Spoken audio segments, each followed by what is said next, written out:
Hello, Bravehearts, Urbanites, and SEQ Nation. So we meet again. I'm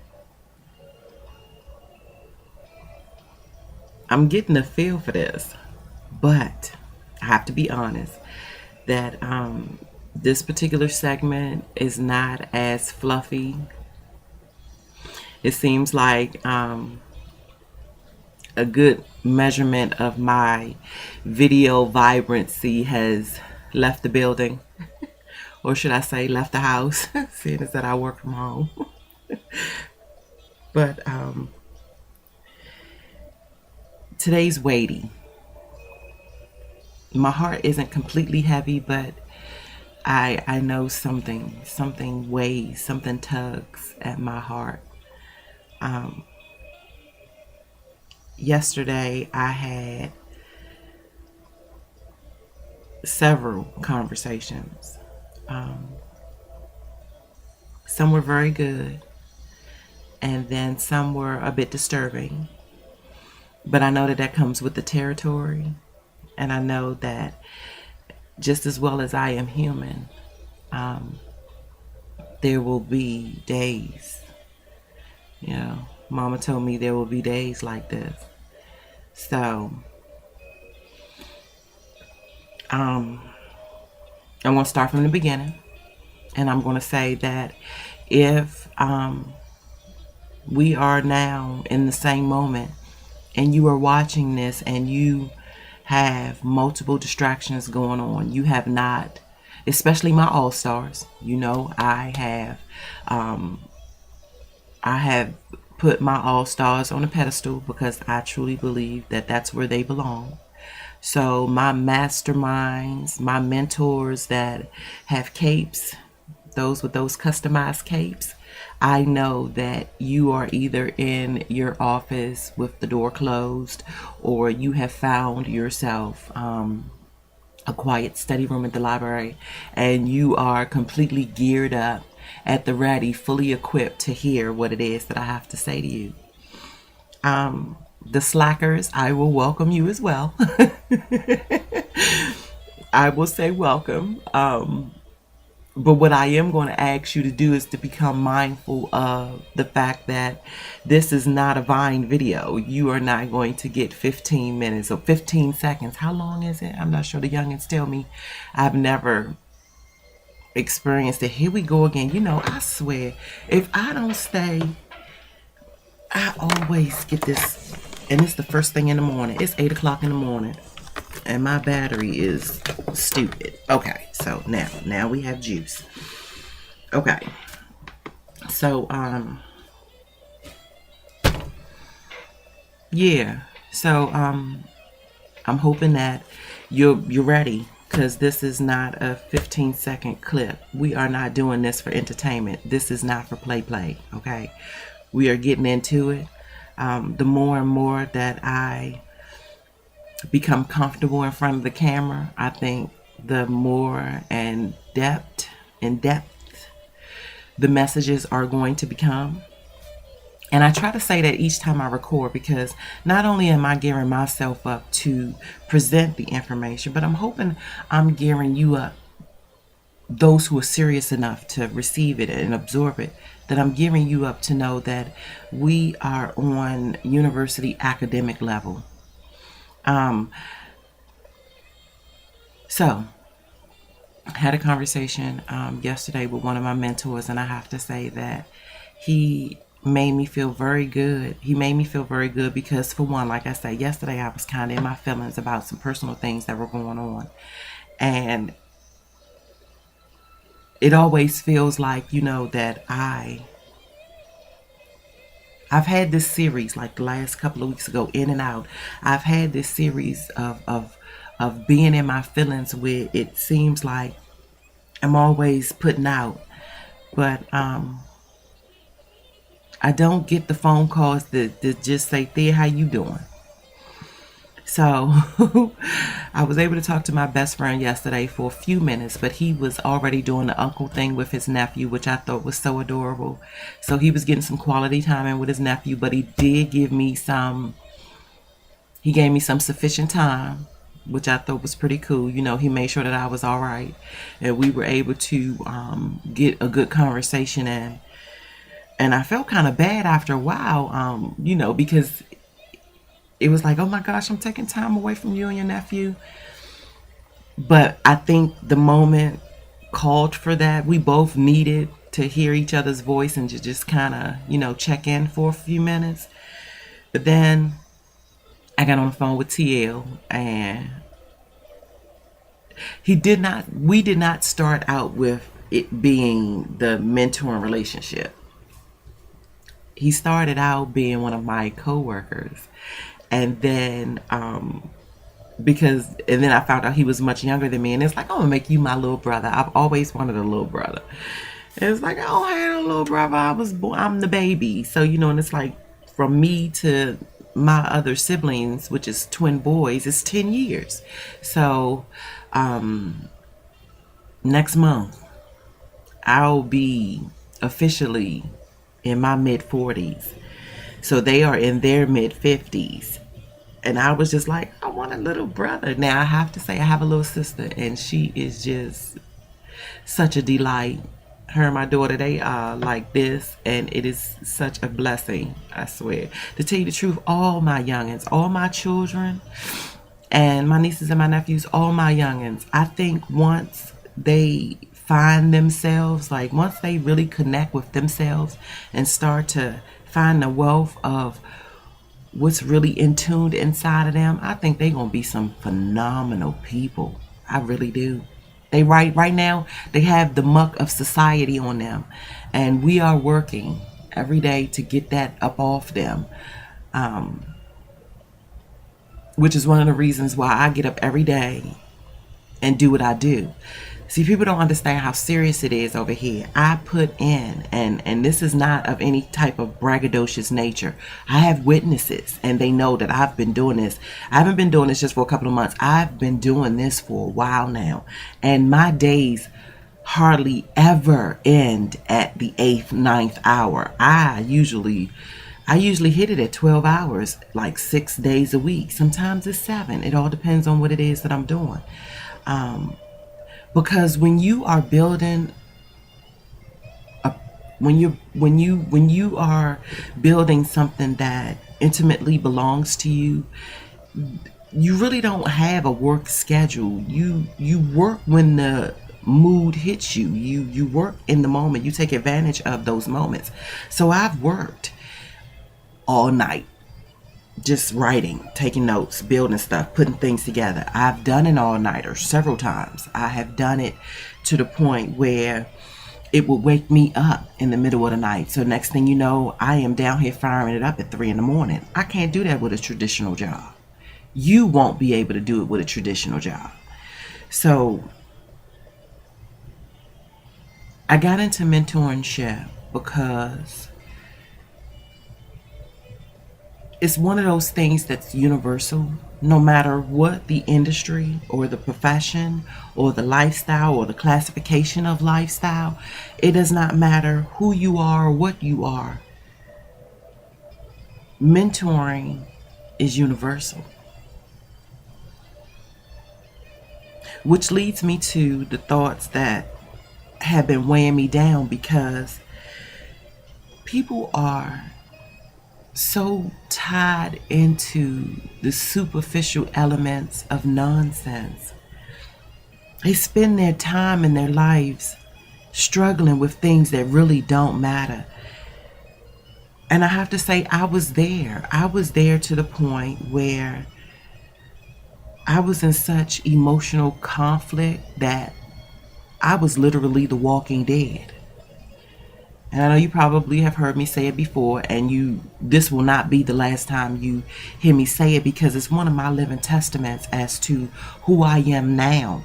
Like, all that I went through, yeah, it was yucky then, but I promise you I would not be where I am, mind, body, and soul, especially the harmony between my mind and my heart, my mental and my emotional. I wouldn't be at this place. I wouldn't be at this place had I not churned out all of that yuck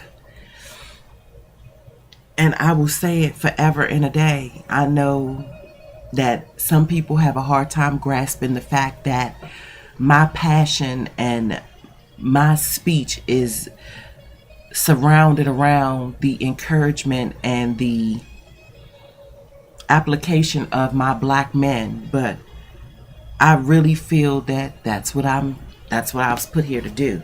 That's my goal in life. And I have two black men myself. My two sons, it aches me to know that they are here and live on a land that gives them such obstacles just to be them. And we ain't even talking about success above and beyond. We ain't talking about all that. Just to be them. Just to be able to live as who their hearts tell them they need to be is an obstacle. Driving while black. My 23-year-old has to deal with that every single day. And I know that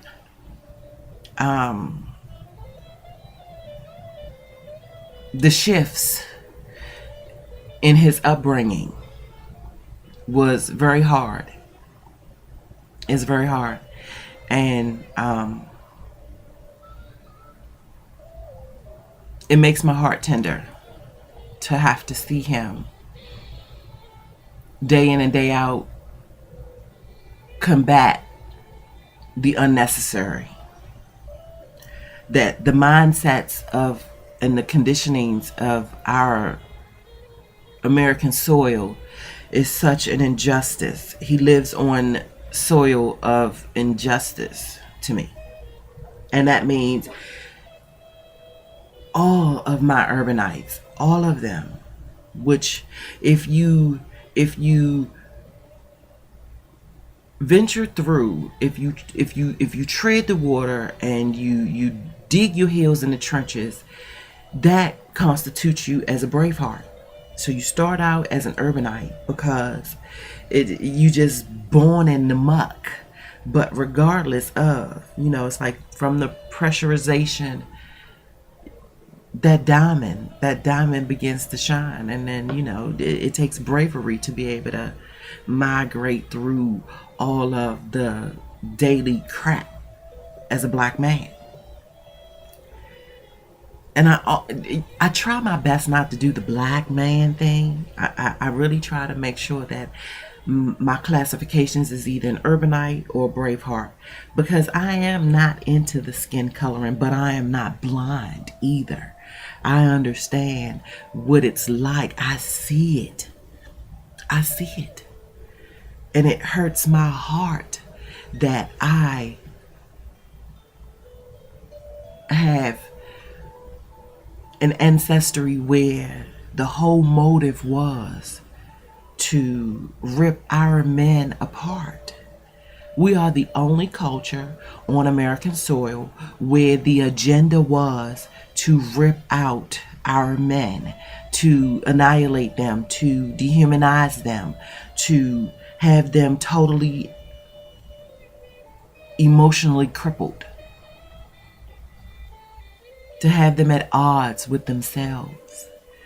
So that's why I do what I do. That's why DC Urban Mentors exist in the first place. But back to me saying that there was a time when I was the Walking Dead. And I will refer to myself today as David Banner because I have the Hulk contained. I used to be so upset about the way life was for us as black folk, that we were not consciously aware and that we didn't get the invitations to the round table, and that they want to pass this whole go vote thing when it really doesn't matter. And I mean that, and I'll say it because I am the one that observe and I sit back and I analyze. My components of critical thinking are in turbo mode. They are on full blast. They have been for a while. I will sit back and watch before I talk. I'm not one that be in the spotlight. I'm usually in the back with my notes and my pencil, and I am do. Yeah, that's me. So I see things. I see things that most people miss because they doing this. So I know that us as black folk, we fought to vote mainly because they said that we couldn't, and it was a collective value of them acknowledging that we were just as worthy of the ground that we tillered and towed and laid down railroad, and we actually built America was to the Indians, which I have to say they were very okay with them having more land than building and asphalt. But lo and behold, they come over here, they bring us over here barefoot in chains without knowing the language, and we cultivate the land for them. And every time I think about or review or visit with the historical data,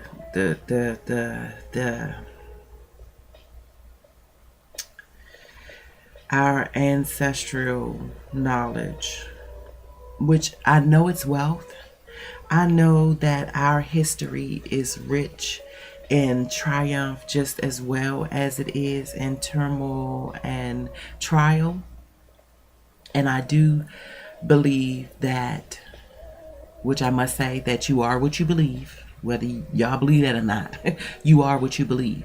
So I believe that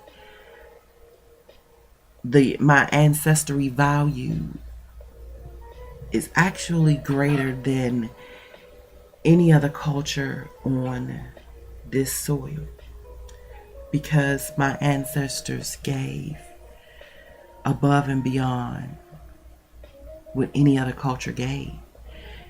And because we continue to look at it as a hardship instead of a lesson, that's why our momentum isn't as powerful as it could be. Okay, so my conversation with Teal brought so much joy to my heart. See, folk think that if you get a salary and you get 4 weeks of paid vacation and you're making like over 300 and something $1,000 a year, that you are doing great. No. The benefit is to have one of your peeps call you and say, you know what, T? I owe you. I owe you, because the conversations that you and I have been having throughout the year has propelled me into places that pleases me. And he's such a blessing. So he is now taking up the position to become an organizational mentor. So like I say, we met as a result of being co-workers. So at the organization that I flipped out. I flipped out because I just could not take the office politic in that joint. But he's still there, and I think he's going on 16 years, and he's a young dude, and he's been at this particular organization for 16 years, and he's IT, so he is a brilliant soul. And so not only to find out that he is now part of the mentoring pool in the organization, that he is also involved in Toastmasters. And I'm just like, this is what I'm talking about. This is it, man. Yes. This is the way that makes me all giddy inside.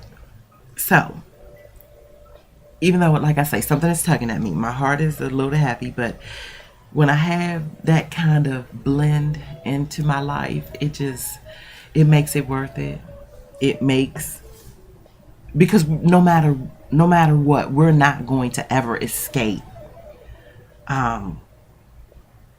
the woes me days. We're not going to ever escape the days when things just don't go right, or you get a phone call that tells you about somebody you love very dearly is going through, or something bad has happened to them. You're not going to escape any of that. So to have moments where you get confirmation that what you are doing is the right stuff. So thank you, TL. Thank you very much. Thank you, Fenwick. Thank you very much. Thank you for being part of my day yesterday. Thank you, CJ. I have to say, even though, our conversation was not as delightful as I would have liked it, there was still a wealth that came out of it. The energy, regardless of its complexity, made me think about some things. Thank you, KF, because even though you're not one of my mentors, you are one of my staffers, and you support me, and you bring light to all of it, because you believe in the mentoring movement. Girl, you do wonders for my soul. You give me something to be proud of, because I know that there are other women out here who feel just as passionate as I do about the uplifting of our black men, of our men, period. So you really truly care for the Braveheart and the Urbanite brand, and you make me proud. You are youngin' too, and I have to say I'm blessed, because the majority of folk that is bringing the awesome energy, they haven't even reached 30 yet, and I'm proud. Okay, so just know that now I'm sitting here and I'm talking to you, like my juices are flowing. I think I'm kind of like getting my little video vibrancy back. I think it's like doing something now.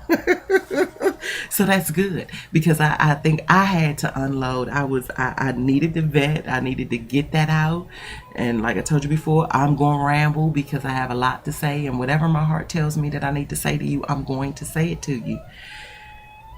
Ta-da! Okay, so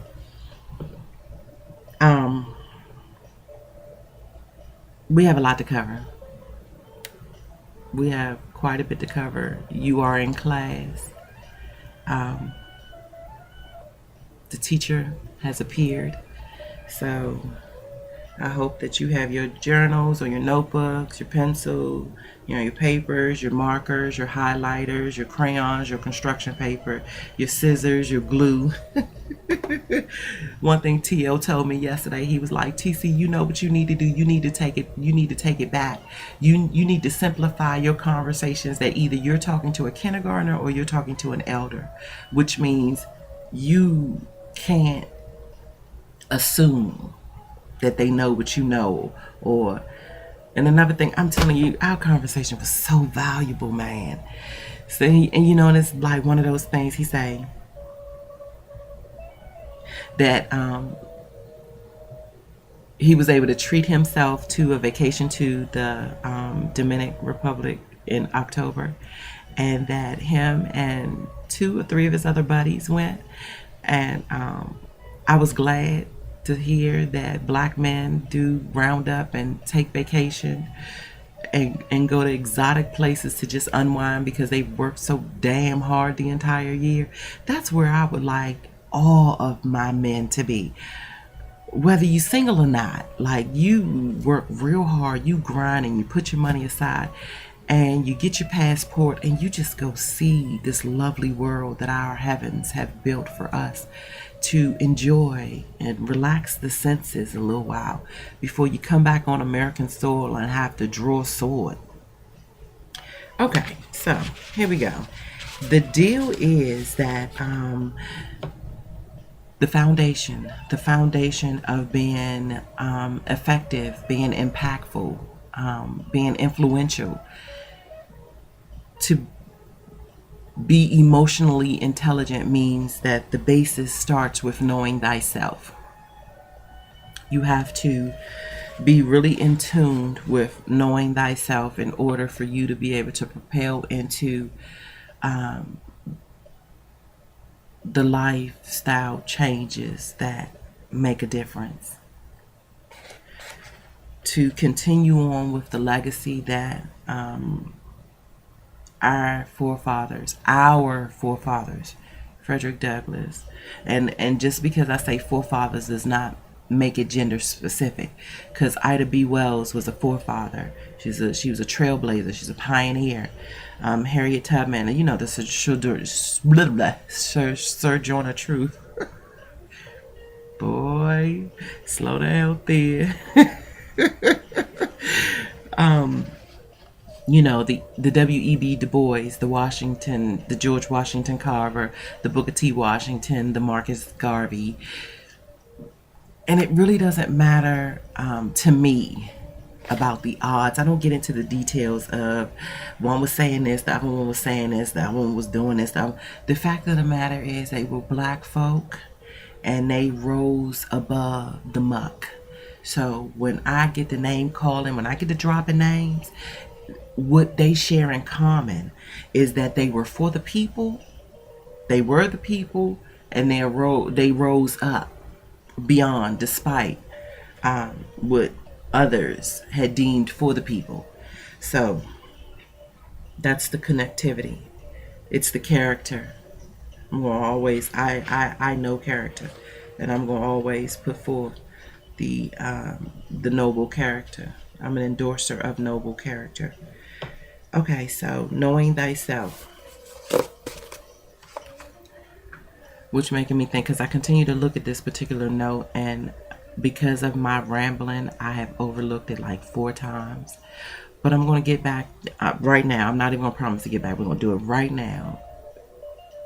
There are emotions inside of us that are considered high in frequency. They put off the element of radioactive activity, like the frequency. It has very high magnetic value, which means if you find yourself exuding such energy, such emotion, just know that if you do not become completely aware of it, to zap it out.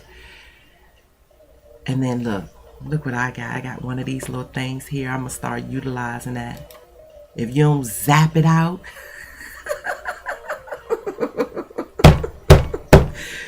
if you don't use your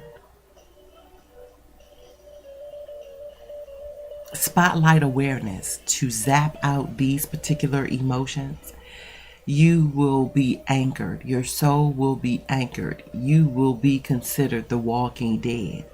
So, like I say, I now consider myself David Banner. Being the Hawk is a step up. I used to be the Walking Dead.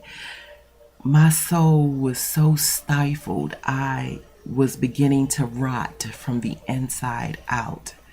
I can't say that I am I'm completely out of the dark zone, because I still have my moments. But I think I'm getting better with it, because now I am able to identify the weighty ones, and I'm able to apply my positivity to overthrow all that negative weight that was weighing me down. So know that blame, and I don't care if you're blaming yourself or blaming someone else. Shame, I don't care if you are shameful of yourself or someone else. Guilt, fear, anger, and judgment.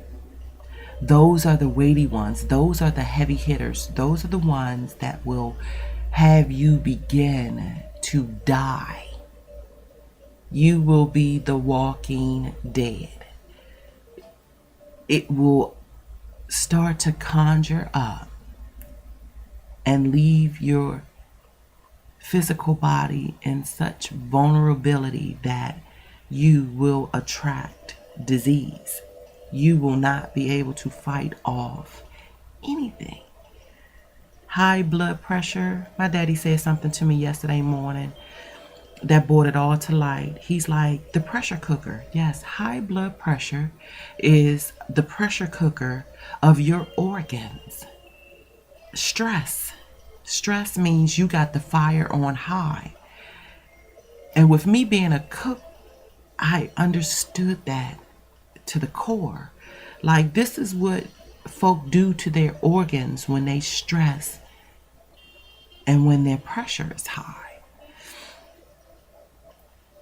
Blame, shame, guilt, fear, anger, judgment. All of those will have you cooking your organs. And prescriptive medications do not alleviate, nor does it dissipate the issue. There are some things that we need to just let go. Just let it go. To be angry is a choice. And I know this because I was there. And I didn't need an apology. I didn't need a remedy. I didn't need the full story. All I needed to do was to say to myself, Thea, it's not that serious. Whatever it is she did, or he did, or he said, or if the situation did not turn out the way that I thought that it was going to be, either I'm going to say something about it and seek remedy that way, or I'm just going to let it go. I'm just going to let it go. It doesn't matter. It doesn't matter. Because some things are meant to be. And then some things are self-inflicted. So I think I can alleviate some of my high blood pressure just as a result of not being mad with what's meant to be is going to be. And then not being mad because it's not my story. That's not my story. It's not my beef. It's not my complaint. Because, a lot of folk, including myself at one time, would hold grudges against people because they did something or said something to somebody I love. And I wasn't even there when it went down. The nerve of her. You mean to tell me that she had the nerve to say what to you? Oh, for real? Oh, I don't mess with her no more. Oh, really? And don't even realize that, you ain't got shit to do with that. You ain't got nothing to do with that. So, blame, shame, guilt, fear, anger, judgment. Those are the weighty emotions that will kill you. Second thing on the top of the list of killers, see, you be wet. I mean, and justifiably so. Don't get me wrong when I say what I'm about to say, because I have my issue with it too. But I come as the messenger, which means I have tons of objectivity. So I'm going to say it, I'm going to believe it, and I'm going to live it. And I am going to say that us as black folk continue to blame white folk for them killing us when fear kills us. And we ain't mad at fear. We don't combat fear. Ignorance kills us. We don't combat that. We want the admittance into the library is free.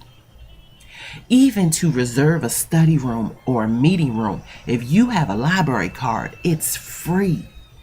So, to be angry and not do nothing about it, that's weighty. It's going to kill you. If you're upset with the fear, the judgment, the ignorance, why is it that the libraries are not overflowing and the books on the shelves are just being removed and opened and explored. Why? Why is that not happening? Why is it that Jordan puts out a damn shoe, $300, $400, wrapped around the store? The line be wrapped around the store in the cold. But you won't go buy a $12 book. You won't buy a $75 messenger bag that's sturdy enough to hold all, to hold your current knowledge that you travel with. You won't go buy a daily planner so you can write down what's going on in your life. You won't go buy an appointment book, or you won't go and invest in getting some business cards or getting some calling cards, or even just putting the word out there that you are good at something and you are available to help.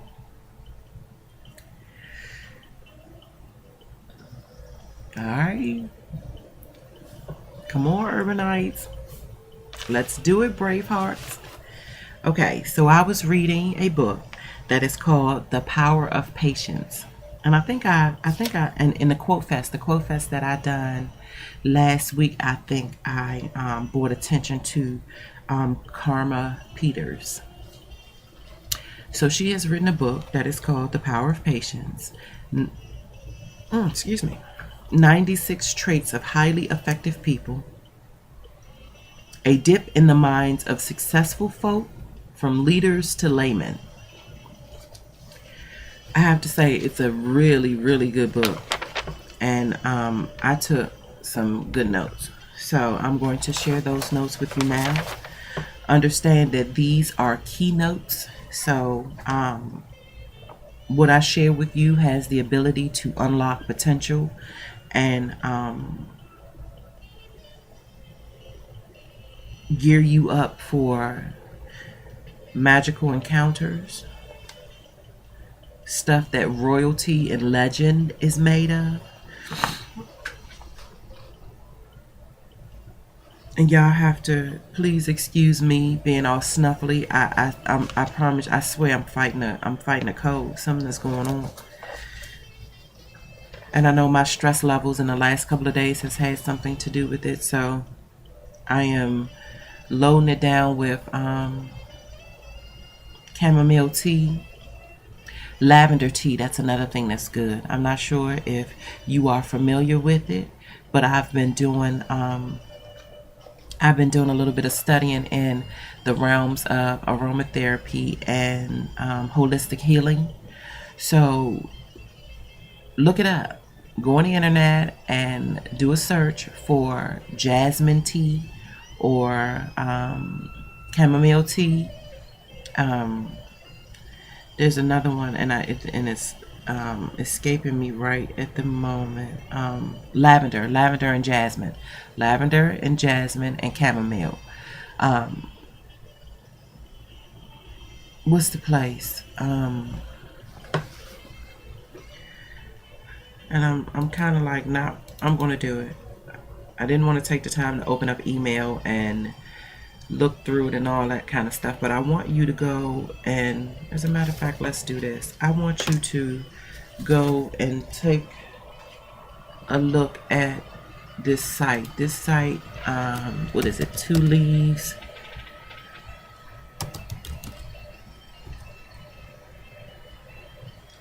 Yep. The site is called 2 Leaves.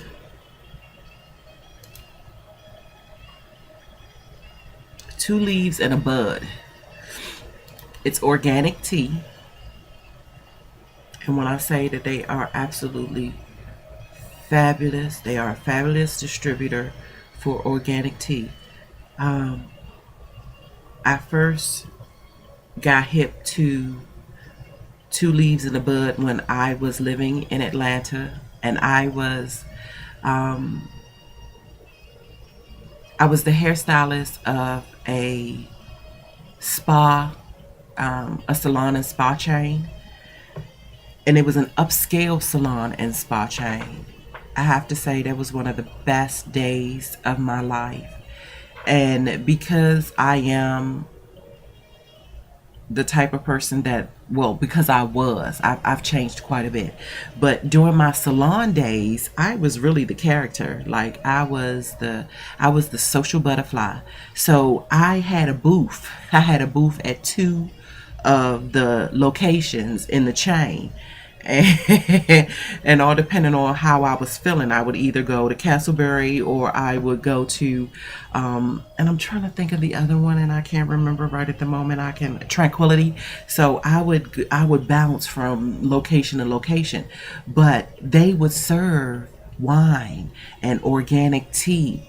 They gave massages. They had meditation sessions.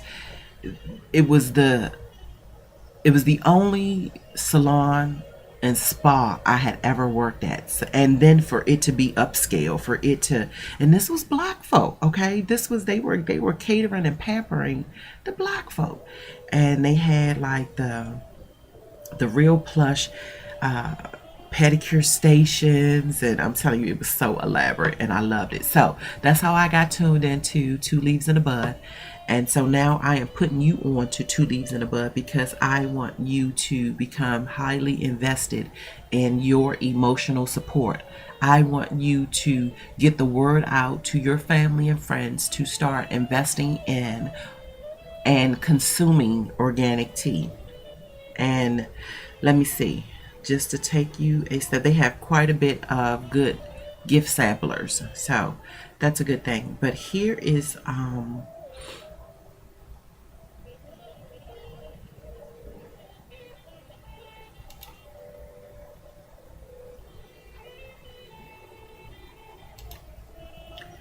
they have um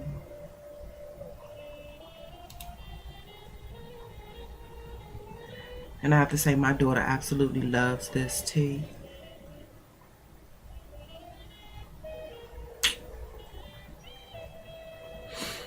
The site has changed. Yeah, the site has changed a little bit. I haven't been on here in a while. But when you go up here, what I want you to do, there is a blend called Organic Better Morning Blend. And like I say, if you want to just invest in a sampler, it comes with all of the tea, all of the herbal tea, or and the array of organic tea that they sell. Invest in that first to kind of see what you like and what you don't like. But I'll give a couple of personal recommendations. I'm telling you, I am stuffy. I am snuffly. Organic chamomile, that's a good one. The organic peachy green, that's a good one. The like I say, the organic better morning blend. The organic African sunset. And then I have another one that, hold on, there's another, I think, is it a green tea? Yes, the green tea. It's called Jasmine Petal Green. That's a good one.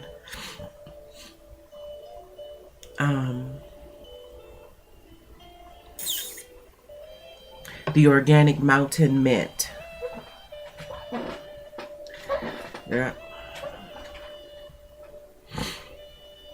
Now I've never had the organic tropical green, but that seems, that's a bit intriguing. I think I'm gonna. Oh, and I've had the Paisley. I've had the Paisley brand. That's pretty good, but it's a bit strong. So, if you're into strong teas, then you can go. You can get your groove on with the Paisley. With the Paisley line. All right, so that's enough about that little sidebar, real quick.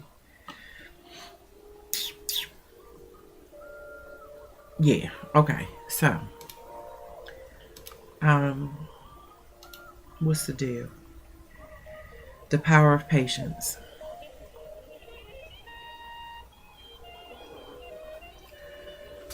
And I'm just gonna read it. I'm gonna read it like I Since I'm not reading from the actual book, it's not in any type of order. I'm going to read it the way I wrote it. So here we go. At this very moment, somewhere in a big city, millions of people are about to start their day. Some will commute in their own automobiles and will curse as much as possible when faced with the gargantuan traffic that so hampers mobility in global metropolises. I love that word. I always want to call it something else, so I have to put emphasis on it. That hampers mobility in global metropolises from New York to Tokyo to Paris to Johannesburg. Others will decide to take public transportation. And you can imagine the millions piling up on commuter trains, buses, and ferries. And this gives us the dreaded rush hour. We rush in everything that we do. We rush when dropping the kids at school, when heading to work, when when barnstorming houses in new neighborhoods, when taking a lunch break at work. We rush. We do everything we do. So they say now is the microwavable era. This is the era of technology, wanting it like this. We no longer take the time to crack open the book and smell the pages and thumb through it and dog ear them. No, everything is point and click, point and click. You don't write anymore. To handwrite is to beef up, is to nurture our cognitive membrane. So typing does not give the same effect as writing it out. So the fulcrum of civilization is based on speed, productivity, and efficiency. We rush all the time, and we seem to have lost touch with the word patience. We want everything now, not tomorrow. Yet there is a reason why some things are better done and discussed tomorrow rather than today, and why we were born on a specific day, not the previous day, not the following day. Learning to be in tune with the energy flows of the universe is essential to good and fruitful life. I remember in another segment that I recorded where I said some folk get it misconstrued on what's actually a fruitful life. They consider fruitful life to be the bells and the whistles and the physical trinketry of the world, when in fact it is not. Fruit of the spirit is the things that you cannot see. It's the very essence of you, of your soul, of what you will take with you when you depart from your flesh. And being patient is a virtue. That wasn't what was in here, but that's what I said. Being patient is an integral part of a good and fruitful life. The life that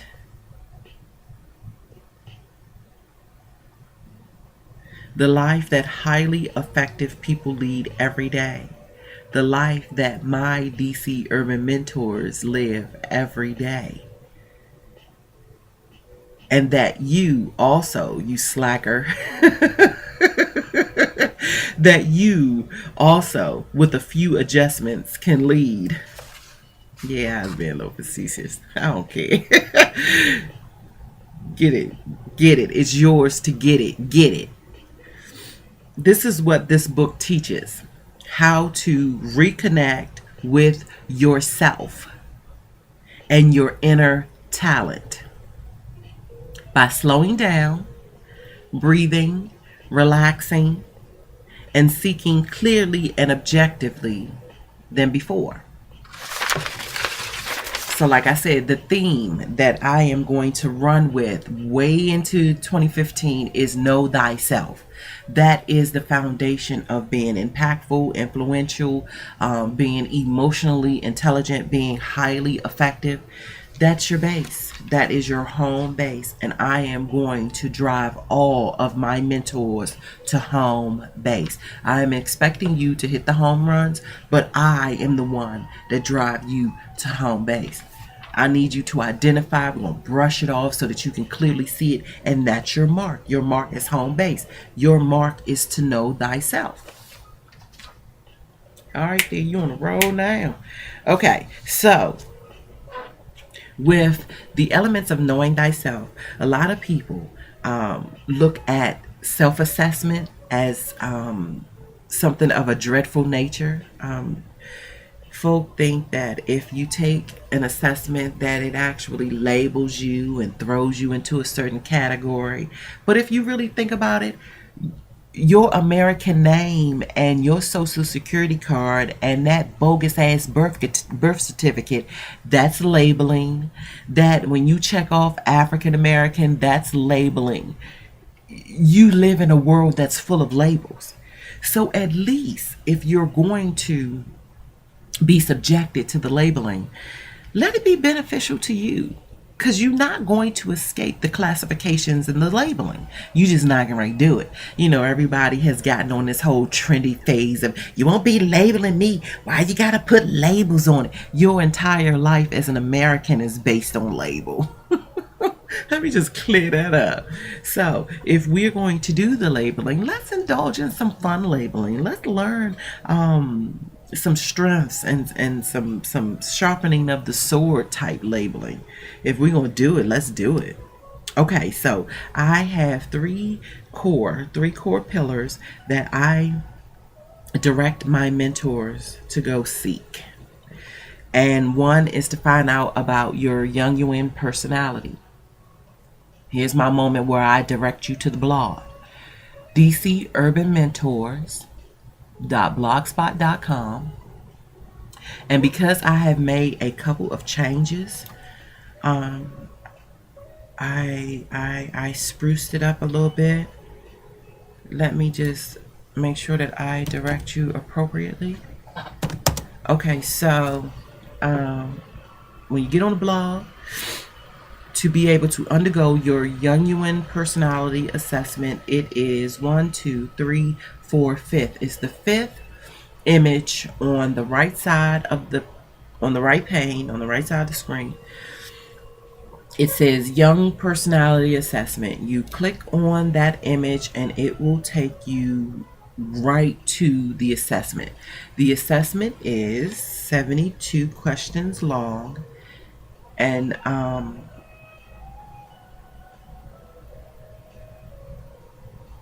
you have to be able to start and finish it in one walk.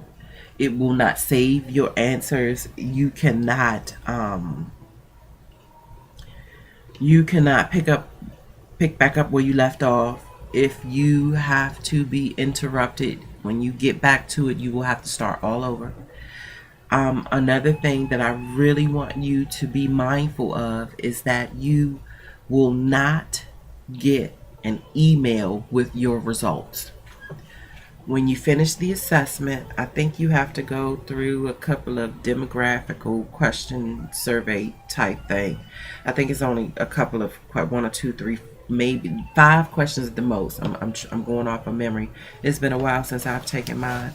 But one thing I will say is that I try to undergo the Jungian personality assessment.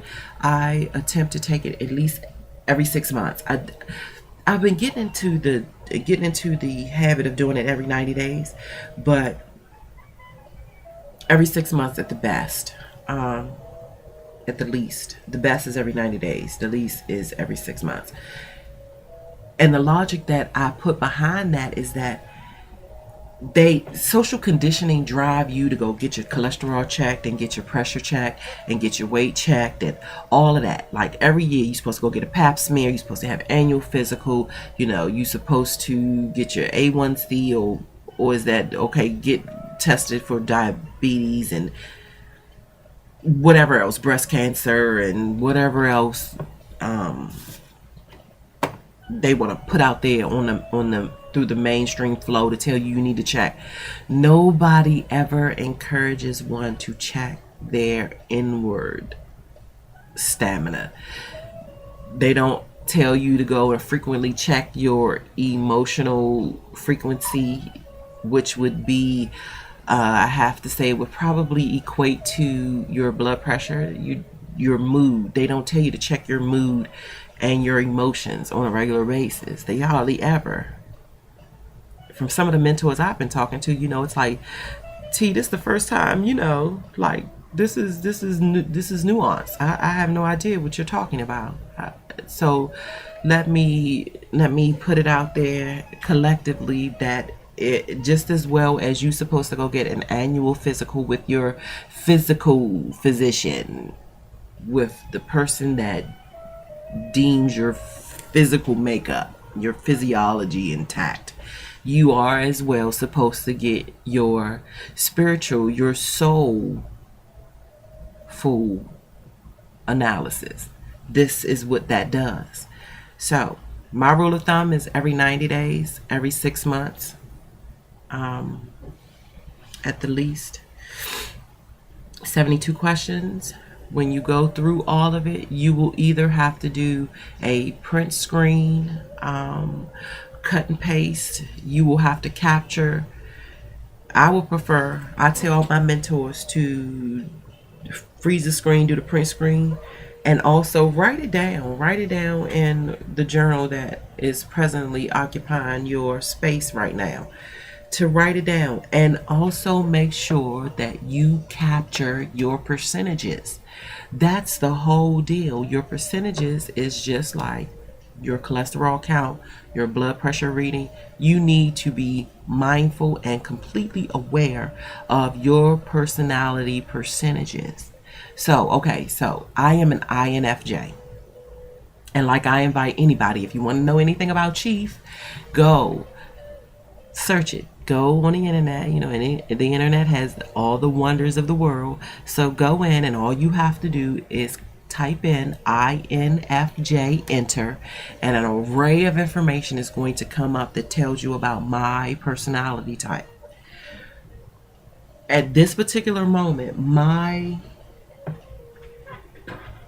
percentages, well, I say at this particular moment because, like I say, I checked it in August 6th. August, September, October, November, December. Okay, so I'll probably get ready to do it again I'll probably make it a New Year's Eve ritual, routine type of deal. Just so I'll know right before my birthday, going into to solidify. But I have been an INFJ for probably my last 7 cycles of assessment. So I know that I am INFJ. But what has changed is my percentages. And that will fluctuate. It will fluctuate all depending on what's going on with you in your life, all depending on what paradigms are shifting. I know that I am a fluid type of person, so I can feel this way today and feel totally different tomorrow. Just like TL says, it all depends on if you are open to what's coming in, you process it, and then that's what makes those percentages go up and go down and do whatever it's going to do. So just know when you take this, and see, this is what rocks my soul in the arenas of the psychoanalysis or the psychoanalyst, because I'm talking about people now. This is what gets me with the humans that venture into these realms and these industries and professions. The therapists, the psychologists, the psychoanalysts, the psychotherapists, I said the psychiatrist. It's the other one. It's the psychologist. The naysayers. They want you to take the assessment and they want you to be locked into that. It doesn't work like that. Just know it doesn't work like that. I want you to equate the readings and the results that you get from your Jungian personality to be as that of your blood pressure. If we can look at it like that, then we can understand the dynamics of how it will change. And then it will help you better. It'll help you maneuver life better. Okay, so my percentages as of August, and when I take my new one, when I undergo it I think I'm gonna undergo it like in the next couple of days or so. But I know I'm definitely going to undergo it before the new year. And I will update folk on whoever's interested on my personality frequency, because you know I'm complex and I be doing some weird stuff. Okay, so I'm 78 introvert, and I know a lot of people are going to beg to differ on that. But see, being an introvert does not mean that you're shy. It doesn't mean you're timid. It doesn't mean that you a social misfit. It doesn't mean any of that. It means that how you gather your energy, how you re-energize your soul, and it's from inward. The inward elements of my regeneration, my generator is inward, which means I have an elaborate imagination, which means I can sit for hours with my eyes closed, and the visions and the sugar plums that dance in my head are very detailed and they're very elaborate. That's what that means. That's all that means. Okay. Extroverts, they have sensories to the outside elements, to their outer limits, which means they're very keen into what's going on around them. And even though I have to make myself, I have to make my outer perceptions sharp. I have to deliberately do that because naturally I will go inward. Extroverts are keen, since they have keen sensories to what's going on around them. So it's like I like to say that you'll never ever sneak up on an extrovert because their sensories are always doing this.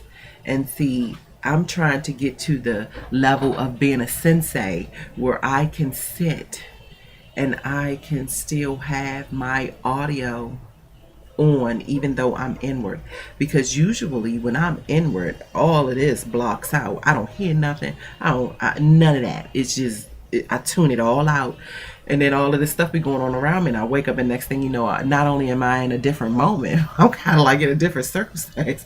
You realize it. So okay, so I'm 78 introvert.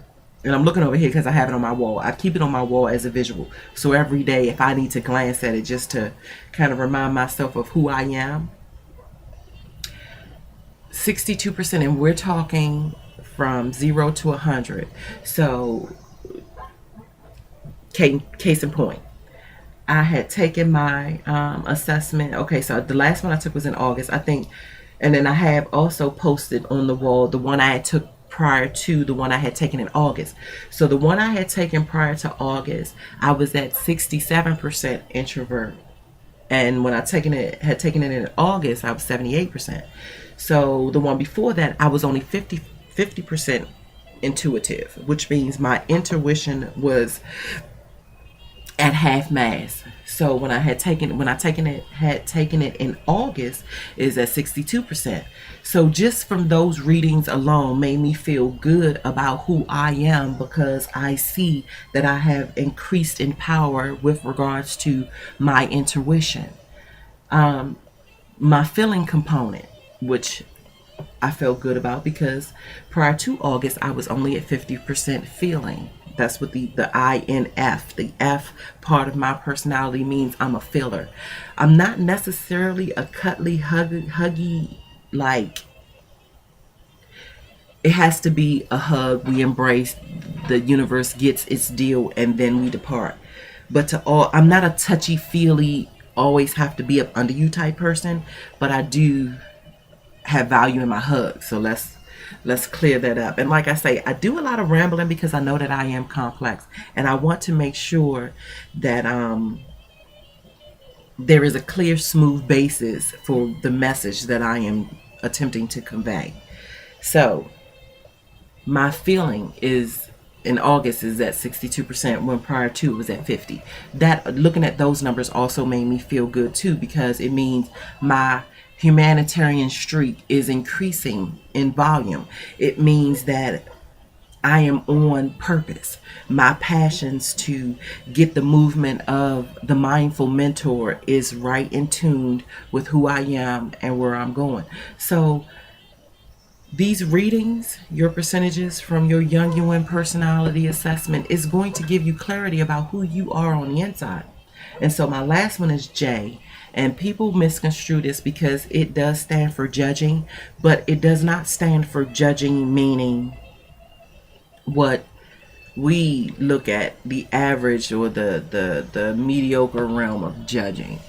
Not that you're judging someone in a, how about this, and it just came clear. It's not that you're judging someone, it's how you judge data and the elements around you. So I already know I'm at 22%. That's particularly low, and to tell you the truth, that's good for me, because the opposite of judging in order to process, you either perceiving. So you're either judging or you're perceiving. And let me see, now that I think about it, I think that I am going to also put on the blog just a brief summary to outline what all the elements of your Jungian personality means. Because one thing that I found out as I was moving through coaching certification is just to give someone their 4-letter type of Jungian personality does not really truly give them or embrace them in the significance of the whole deal. So I think that's what I'm gonna do. Yeah, that's what I've neglected to do. It's not up there. So just know that before the week is out, I will have a summary up there of all of personality typings. Okay, so the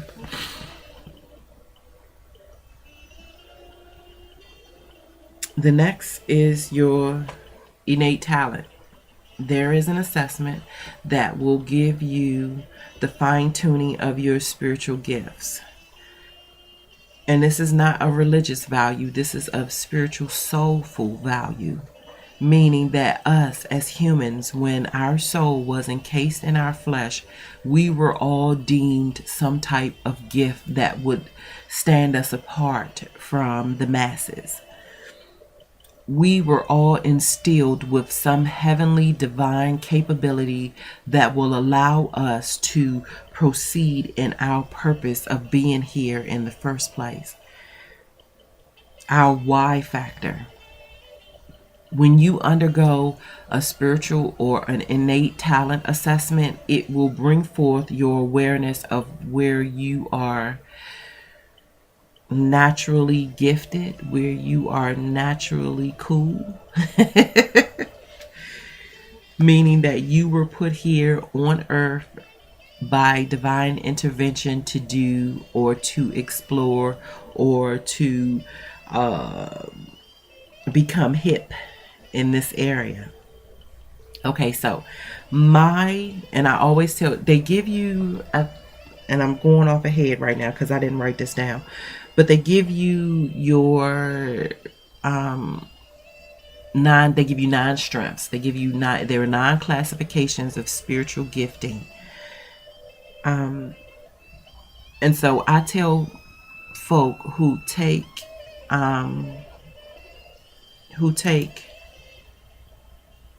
this particular assessment to take your top 3.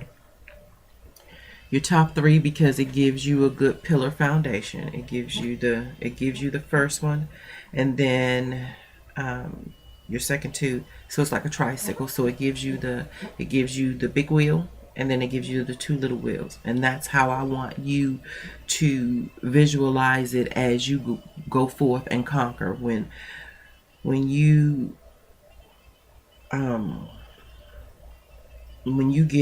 begin to perceive your momentum, when you begin to visualize your progression, I want you to take the results and the data that you find from your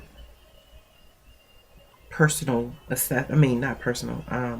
your spiritual assessment, that your top, that's your big wheel, and then the next 2, and you got your tricycle motion going. So my big wheel through my assessment is that I ranked high in teacher mode. And I knew this already. I knew just from with others, it's like you have a very teachable spirit. Like you are one of the educators. And I knew I was one of the educators because to see someone else do it used to light me up. I am so in love with my professors. I love the university scene. I wish for one day that I be able to have like a classroom like at the ones that are like at Harvard and Yale, where they have like the big pillars of wood book casings, and like they have the chalkboard that slides from ceiling to floor. It's lateral, not lateral, it's panel, where the half part of the chalkboard slides down and the other one goes up, and you can kind of do it like this from chalkboard to chalkboard, where it's like the entire wall of the classroom. And then I particularly like the classrooms where the seats go up like this, where the professor is down here and the class, it goes up like that. It's kind of like auditorium style, but it's an actual classroom. I love them. So I'm in love with chalkboards and bookshelves, and I love wood. So yeah, I look forward to that type of scene. I don't know if I'll ever be in the space in the physical world to be able to accumulate something of such extraordinance. But even if I get to maybe just go, and I mean, PG has it, but it's not as elaborate. It doesn't have like the antique wood and all that kind of stuff, but it does have the tier seating. But I want to go on one of those old campuses. I think Morehouse or Spelman. When I was in Atlanta, I walked through the campus, but I didn't go like into the building. So I'm not sure, but I have a hunch. And when I was talking to my best friend yesterday, I told him, I was like, I'm confirming your notion that we need to get back down south. We need to go. So I know I'm gonna get place me on university soil, where I can just get all giddy about the surroundings and that old knowledge. That's that sage type knowledge. So I am a teacher. I rank very, very high in my innate talent is that of an educator. The next one is an exhorter, which I found out to be, in layman's terms, is I am the one that shows you how to do it, which goes hand in hand with my educator type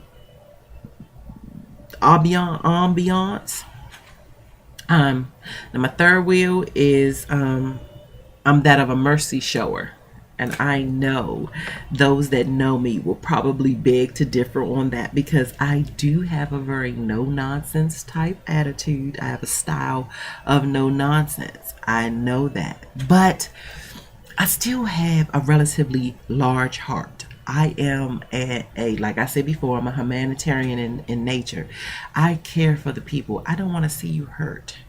I don't want to see you neglected. I don't, regardless, contrary to popular opinion about Thea, I do not. I may not show it readily. It's one of my tender spots.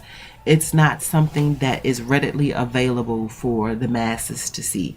That part of me is kind of like privileged information. And with me being an introvert, it means that I am highly, highly protective of my tender parts. My personal value is not for everyone. It damn sure is not for scrutiny.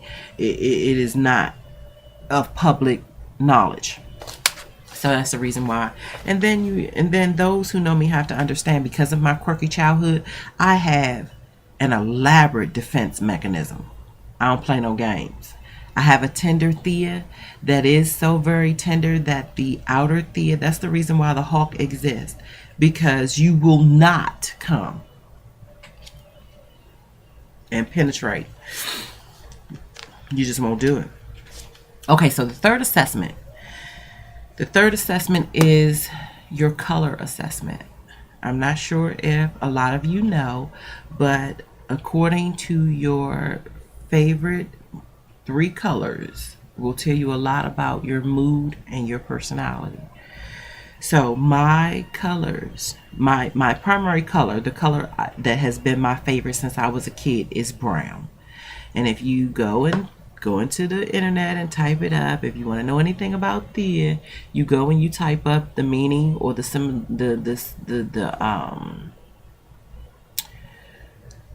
why is it escaping me? I want to say symbolic, but okay, so the symbolic nature, the meaning of brown, it'll tell you those who like brown, this, and the third, and turquoise. So it will also tell you those who love turquoise. This is what the deal is. Okay, so that is that. And I am feeling like I am kind of running out of steam now. So I have quite a bit more to go, but I think I'm going to chop it up. Knowing I want to go hard, I want to have you in class like 3 or 4 hours like they do at the university, and let's just get it. That's what I would like to do. But I'm not going to do that. Plus, it's time for me to have breakfast. It's like now getting ready to be 9:30 in the morning, so I need to go put something on my belly. Even though I have to say I've been doing coffee, and it's been pretty cool. Let's do that. Okay, so yes, I'm gonna leave it there. I'm gonna end it there, and what I'm gonna do is just hit another segment and pick up where I left off. Maybe I'll chop it into a 3-parter. The number 3 is kind of like it's mine. I like things in 3. And it wasn't something that I decided. It wasn't like I just woke up one morning and say, I'm going to start liking things in 3. No, it just happened that things that caught my attention were always in a pair of 3. My logic was always in either the 3 pillars or 3 wheels, tricycle. It was always in some kind of. Now, I have to say I'm not into numerology. I'm not sure about the elements. So if those who listen to this happen to be, and that it might be something that is detrimental, or in my ignorance, I am walking into something that is not particularly what's considered careful, please holler at me. because of us. So like Professor Griff says, I am because we are. Okay, so it takes a village, and I am still being raised. I am still learning, and I am embracing. I am a lifelong learner for life. Understand that. I know that if I was this age in the 70s, in the 60s, I probably would have been a member of the Black Panther Party. Probably would have been. I'm not ashamed of that because I believe in human equality. So I know that our American soul and the powers that be full of shenanigans. That I do know. So I don't say that in a militia type way, but I do say that I have a tendency to make people play fairly. So all of that to say that we have quite a bit to go over the next time that we meet. And I hope that my all-stars got something very, very elaborate out of this. I ranted. Of course I did. But I still hope you got some just out of it. I hope that you will be able to take it and utilize it. It was news that you can use. The next time we meet, we're going to talk about your level of intentionality, because being intent, your motives, and what you intended is just as important as the outcome.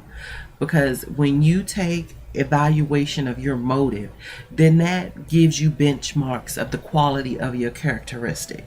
So I've been starting to hear it, like through the mainstream, through this little trendy language, vocabulary, hoopla, that people want to say that even though that was the way you meant for it to be, you have to take responsibility for the outcome. No, you don't. The divine intervention truly is responsible for the outcome. For the sake of objectivity and you being able to check yourself, it's what you was moved and compelled to do. If you got into that for braggadocious rights or ill will or of a vindictive nature, then yes. I can't even speak on them elements. Those elements are just bogus to me. I don't think that you should do anything to get back at somebody. I don't think that you should do anything to cause anybody else any harm, regardless if they did it to you. Sometimes folk be mad because things happen to them and they be looking at the person. They want to fight against the flesh and the blood. And it's like you're not even paying attention to the evil element that was behind the whole damn thing. Just because you don't like it doesn't mean that there wasn't some lesson in it. And me and TL talked about that in depth last night. And it was pretty decent because he told me that he saw something on Facebook or Twitter or one of them. He said one of them social something. I ain't gonna say but he said that it was called a blessing, the combination between a blessing and a lesson. And I thought that was so awesome because he's saying it's either your circumstances fall into one or two categories. It's either an outright blessing, which means you know off the break that it is a blessing, or it's a blessing in disguise, meaning it came in not so nice packaging, but once you break it open and start to analyze it, you realize that there is some wealth in that. Once you take all the emotion out of it and take all the judgment out of it, you realize that even though you didn't like the way it all went down, that there was some truth and lesson in that. And I have to say that, yeah, that's the way it arrives sometimes. And yeah, sometimes I be ducking my beef. Sometimes I don't want to have to deal with all of that yuck. It's like I have enough yuck and stuff that I've had to slay and deal with all of my entire life. If one, like, I don't want to hear no more bad news, but it comes with the territory. The projects and the paths and the passion that I'm in, that's all I'm going to be surrounded around. So I might as well beef up and stick my chest out and get it together and let's do it. So we're going to talk about intentionality. We're going to talk about being the catalyst of change. We are going to talk about the importance of how you build and mature your bonds. And I am not talking about your financial bonds. I am talking about your spiritual and your emotional bonds. Those elements that make relationships worthwhile. They make life so much better. And we're going to talk about the mentoring conversation. We're going to talk about how to diversify your conversational portfolio. There is such a thing. We have those that are great conversationalists, and I don't mean the ones that have the gift, the gab, to just be talking and running a fucking mouth. That's not the ones I'm talking about.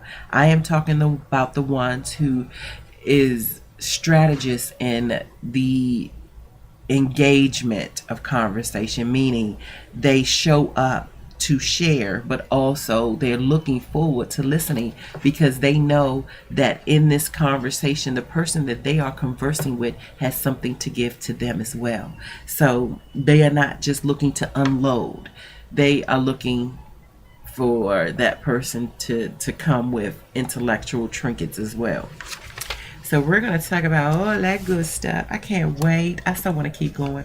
But like I promised, I'm not going to go over my 90 minutes. And we are almost at it.